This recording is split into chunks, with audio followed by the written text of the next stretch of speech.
आपण पाहतोय वार्ड क्रमांक 12मधून राष्ट्रवादी काँग्रेस पार्टीचे अधिकृत उमेदवार म्हणजेच ॲडव्होकेट अमोलदादा कापरे आणि प्राचीताई देशमुख दोन्ही उमेदवार यावेळेस आपल्यासोबत आहेत. आपण त्यांच्याशी संवाद साधणार आहोत.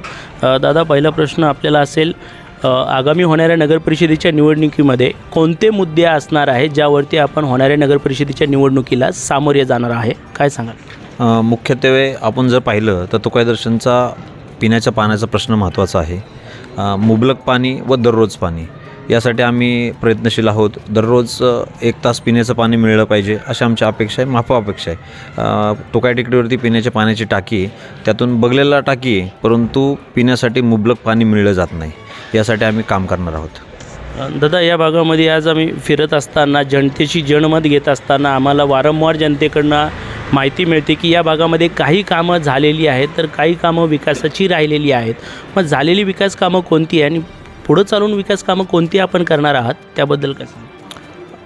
पाहिलं तर MJPची पाण्याची टाकी टोकाई टेकडीवरती झालेली आहे. त्याची पाईपलाईन करतेवेळी रस्ते उखडलेले आहेत, ते रिस्टोअर केले नाहीत, रिपेअर केले नाहीत. त्याचबरोबर जे रस्त्याच्या बाजूचे ब्लॉक्स आहेत ते तसेच पडलेले आहेत. काही ठिकाणी रहिवाशांनी मुरुम माती टाकून ते बंद केले आहेत. मूळतः ते रस्ते दुरुस्त करणे. काही ठिकाणी ड्रेनेजचा प्रॉब्लेम आहे, ते ड्रेनेजच्या लाईन ज्या जुन्या आहेत त्या छोट्या व्यासाच्या आहेत, त्या मोठ्या व्यासाचा करणे हा एक मोठा प्रश्न आहे, ते करणे. काही ठिकाणी रस्ते पूर्णपणे खराब झालेले आहेत. जर तुकाई दर्शनचा मुख्य रस्ता जर पाहिला तर तो पूर्णपणे खराब झालेला आहे. त्या रस्ता पूर्ण नवीन करणे, त्याच्या असणारे ड्रेनेज लाईन नवीन करणे हा एक मोठा प्रश्न आहे, तो आम्ही सॉल्व करणार आहोत. दादा, खऱ्या अर्थाने जर पाहिलं तर आज उच्च दर्जाचं शिक्षण घेऊनसुद्धा तरुण पिढी बेरोजगाराला सामोरे जात आहे. या प्रभागातल्या बेरोजगार झालेल्या तरुण पिढीला कशा पद्धतीचं आपण मार्गदर्शन करणार आहात आणि काय संदेश देण्याचा प्रयत्न आपण करणार आहे, काय?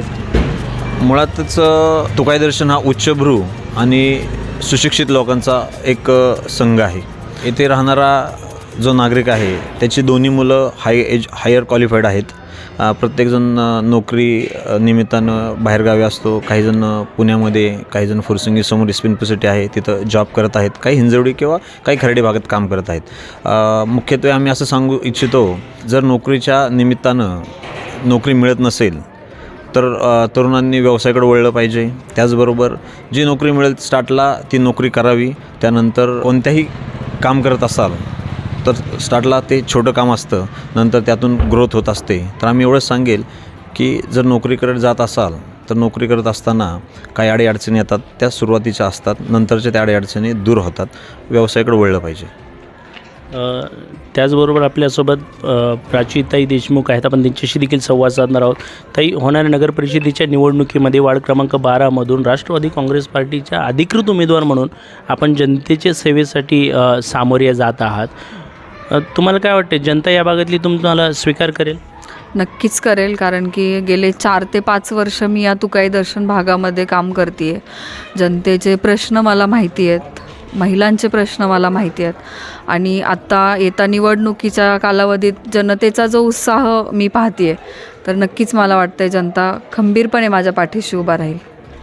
ताई, एक महिला म्हणून प्रश्न करतो आहे, आपण पाहतो आहे मोठ्या प्रमाणामध्ये बालगुन्हेगारी वाढत आहे, महिलांवरती अन्याय अत्याचार वाढत आहे.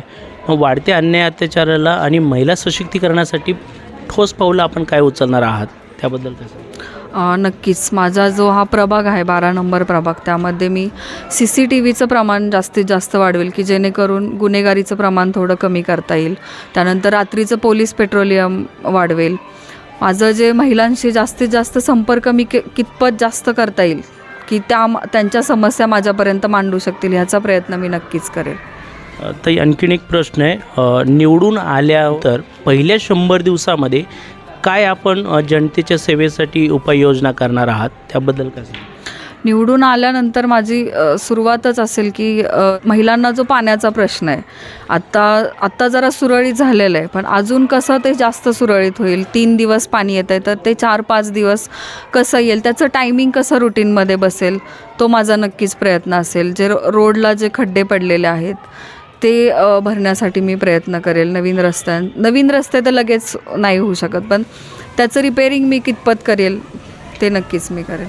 दादा, आपल्याला एक प्रश्न आहे, जनतेचं जनमत घेत असताना सातत्याने जनता म्हणते आहे की ॲडव्होकेट अमोलदादा कापरे आणि प्राचीताई देशमुख हे उमेदवार नसताना निवडून येण्याआधी जर या भागातले प्रलंबित प्रश्न मार्गी लावू शकतात तर निश्चितच निवडून आल्यानंतर भरपूर कामे जे आहेत ते त्यांच्या माध्यमातून करू शकतात असा विश्वास तुमच्यावर ठेवलेला आहे. या विश्वासाला कुठं तडा तर जाणार नाही? नाही, नक्कीच जनतेने किंवा तुकाई दर्शनच्या वासियांनी पाहिलेलं आहे की ज्या बेसिक नीड्स आहेत, छोट्या छोट्या गोष्टी आहेत, मेंटेनन्स आहे, वेळच्या वेळी पाणी येणं, ह्या गोष्टीसाठी फॉलोअप घेणं खूप गरजेचं असतं. ते फॉलोअप घेणं, मेंटेनन्स करणं, ह्या गोष्टीत ते आम्ही करून दाखवतो आहे. ह्या केल्यात, त्यामुळे जनतेला विश्वास आहे की भविष्यामध्ये निवडून आल्यानंतर ही जनता आम्हाला स्वीकारेल आणि स्वीकारल्यानंतर आम्ही त्यांच्या विश्वासात पात्र राहून आम्ही योग्य पद्धतीने या तुकाई दर्शनचा विकास करू. निवडून आल्यानंतरनी जनतेच्या सेवेसाठी जनता दरबार आपण घेणार आहात की जनतेच्या दरबारी आपण जाणार आहात, त्याबद्दल काय? नाही, जनतेच्या दरबारी आम्ही जाणार आहोत. जनतेच्या डिमांडनुसार, जनतेच्या मागणीनुसार आम्ही सगळं कामं पूर्ण करणार आहोत. नक्कीच खऱ्या अर्थाने जर पाहिलं तर आपल्यासोबत बातचीत करणारे हे वार्ड क्रमांक 12चे राष्ट्रवादी काँग्रेस पार्टीचे अधिकृत उमेदवार म्हणजेच ॲडव्होकेट अमोलदादा कापरे आणि प्राचीताई देशमुख होते, ज्यांनी म्हटलेलं आहे की या भागामधले जे प्रलंबित प्रश्न आहे जनतेच्या सेवेसाठी आणि प्रलंबित प्रश्न मार्गी लावण्यासाठी आम्ही कटिबद्ध राहणार आणि जनतेने आमच्यावरती ठेवलेल्या विश्वासाला कधीही आम्ही तडा पडू देणार नाही.